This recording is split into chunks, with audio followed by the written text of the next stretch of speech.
O contato no agora é com o Dr. Marlon Reis, juiz eleitoral no Maranhão, idealizador da lei da ficha limpa. Dr. Marlon, bom dia.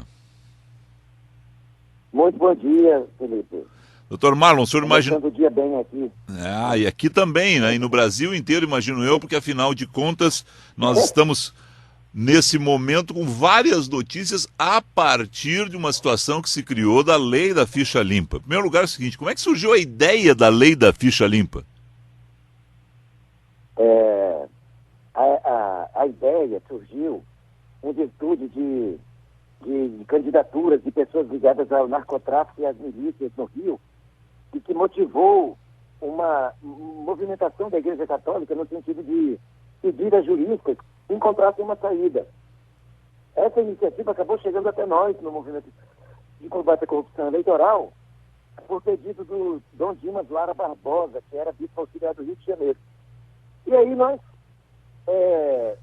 fizemos a minuta da lei e saímos em busca de assinaturas no Brasil. Foi um momento muito bonito e com muita mobilização e muita pressão sobre o Congresso conseguimos a aprovação da lei. O senhor imaginava que chegaríamos a este ponto com uma lei da ficha limpa? Hoje, Michel Temer, na Berlinda aí, porque o noticiário dá conta de que Michel Temer, a partir de agora, vai se complicar nessa situação após a decisão do Tribunal Regional Eleitoral de São Paulo? Nós sempre soubemos da envergadura da lei. Ouvíamos pessoas dizendo que gostariam que ela fosse ainda mais eficaz e abrangente, eliminando a corrupção. Não é possível, porque nenhuma lei não se elimina a corrupção por decreto, né? E o que a gente sabia é que ela tinha capacidade jurídica de influenciar muito a vida política do Brasil. Basta ver, por exemplo, em lugares como o Distrito Federal, todos os grandes nomes da polícia tradicional de lá estão afastados, inclusive alguns presos, justamente por não terem mais mandato, nenhuma proteção, e afastados pela lei da ficha limpa. Grandes nomes da polícia lá. E só para dar um exemplo. E agora, até mesmo a chapa presidencial Dilma Temer responde a um pedido de cassação no TSE que tem por base a lei da ficha limpa. E também o Temer, isoladamente, por haver feito doações ilegais. De fato, essa decisão não afeta a possibilidade dele assumir a presidência agora, mas praticamente fulmina o futuro político dele, porque o deixa inelegível por 8 anos.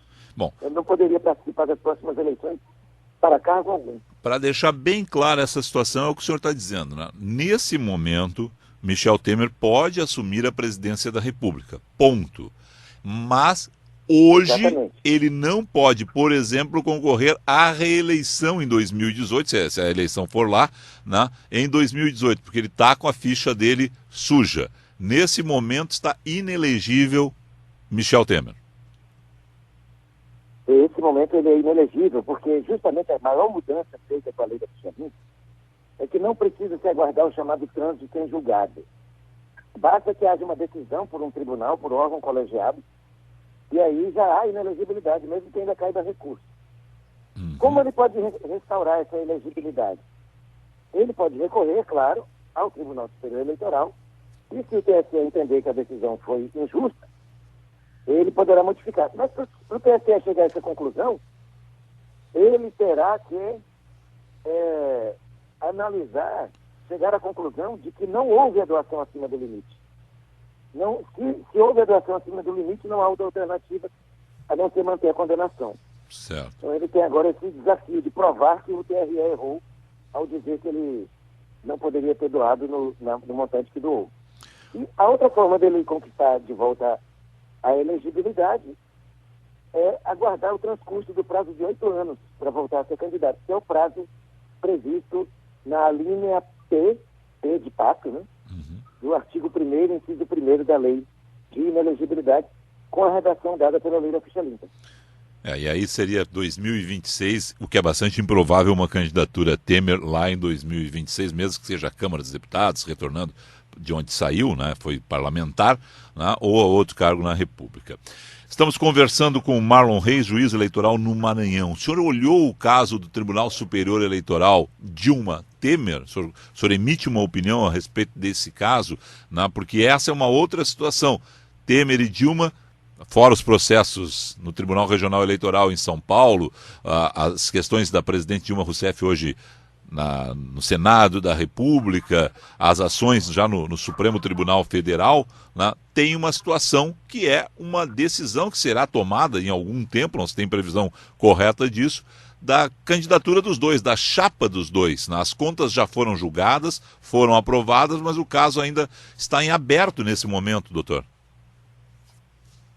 Eu só queria fazer uma rápida retificação, que vocês não são obrigados a saber disso, porque eu tomei essa decisão nos últimos dias.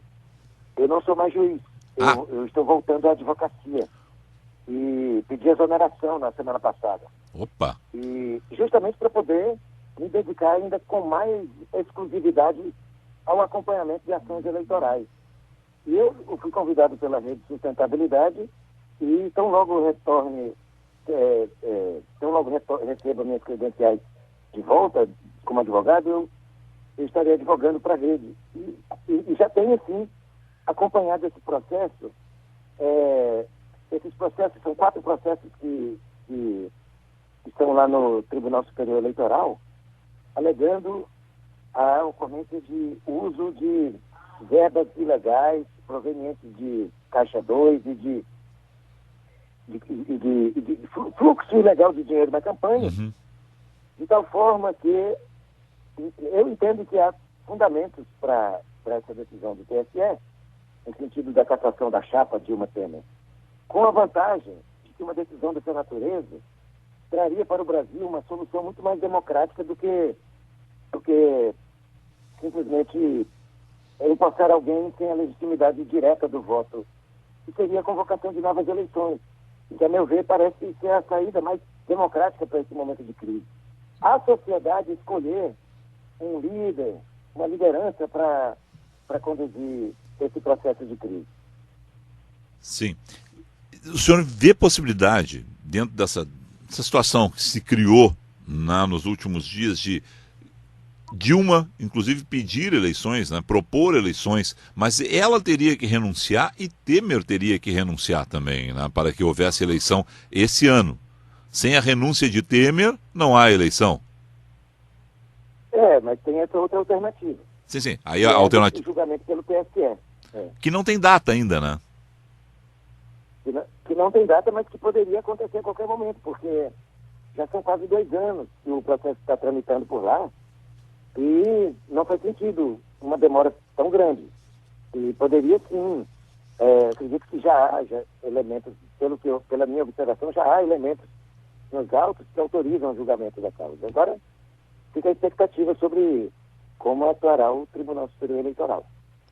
Bom, uma outra questão então, doutor. A questão de Eduardo Cunha, afastado do mandato hoje pelo ministro Teori Zavascki. Como é que o senhor acompanha esse caso? Eu estou acompanhando atentamente cada passo desse caso, não apenas como cidadão, mas também como jurista.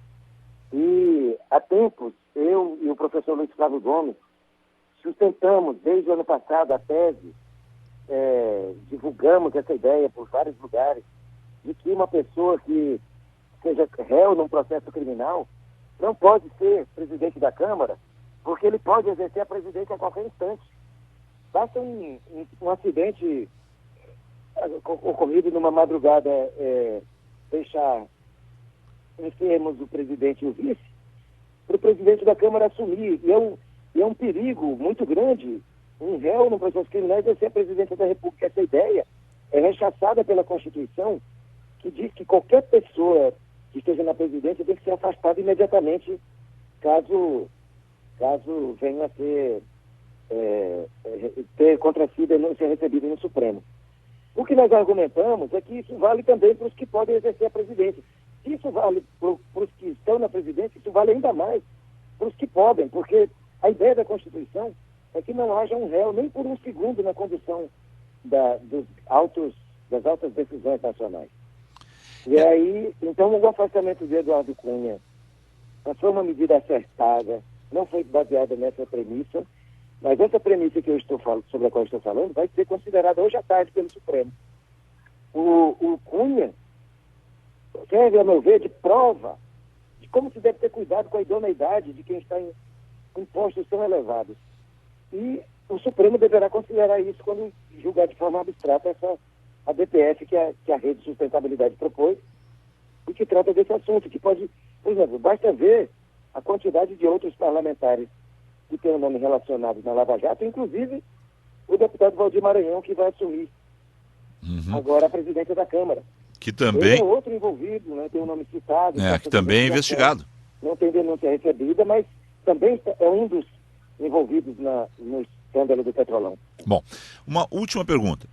Essa decisão de Teori Zavascki, né, de afastar Cunha do mandato, ela prejudica a ação da rede que tramita no Supremo Tribunal Federal e que a sessão, inclusive, de julgamento está programada para hoje à tarde. A rede tratava do assunto do artigo 86 da Constituição Federal, o senhor acabou de explicar aí, réu não pode ser presidente da República, mas está prejudicada essa ação da rede? O senhor imagina que o Supremo vá mudar a pauta da sessão, vai tratar da questão da decisão do ministro Teori, porque muita gente diz o seguinte, olha, é um poder interferindo no outro, ou trata desse assunto de Teori, dessa decisão liminar, e trata também da questão da rede. Como é que o senhor imagina que vai acontecer hoje a sessão do Tribunal Superior Eleitoral?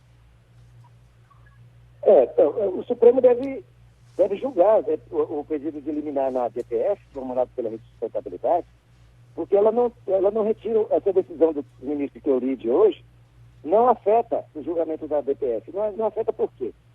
Porque o ministro Teori decidiu sobre o caso concreto de Eduardo Cunha. E o Supremo está sendo chamado pela Rede de Sustentabilidade a falar sobre a interpretação da Constituição nesses casos, justamente tendo por base o artigo 86, parágrafo 1º, inciso 1º da Constituição. Então, como o ministro Teori decidiu num caso concreto e com a subjetividade que o caso reclama. Agora, o Supremo decidirá de forma objetiva e num controle abstrato da Constituição para dizer como se deve interpretar a norma constitucional. Por isso, o julgamento permanece e nós estamos com grande expectativa, porque o Supremo tem nas mãos a possibilidade de não reparar os danos causados por Eduardo Cunha, mas de proteger a República de futuros aventureiros como esse. Tá certo. Bom, será um dia de muita informação, né, e de um olhar todo especial a respeito do Supremo Tribunal Federal e da Câmara dos Deputados depois dessa decisão do ministro Teori Zavascki de afastar Eduardo Cunha do mandato na Câmara. Doutor Marlon Reis, obrigado ao senhor aí, parabéns, né, porque afinal de contas partiu de uma ideia sua, a lei da ficha limpa. Foi uma luta aprovar a lei da ficha limpa, mas a gente está vendo aí todos os benefícios que ela trouxe ao país. Mais de 500 candidaturas já foram impugnadas ao longo do período, né, que ela está vigendo, e é uma situação que realmente a gente fica mais protegido como cidadão e como eleitor a partir da lei que o senhor idealizou e depois, num esforço, assim para dizer, nacional, se conseguiu aprovar no Congresso. Parabéns aí, muito obrigado, um bom dia de trabalho. Um bom dia, muito obrigado pelo contato e estamos sempre à disposição da Rádio Bahia. Um grande abraço.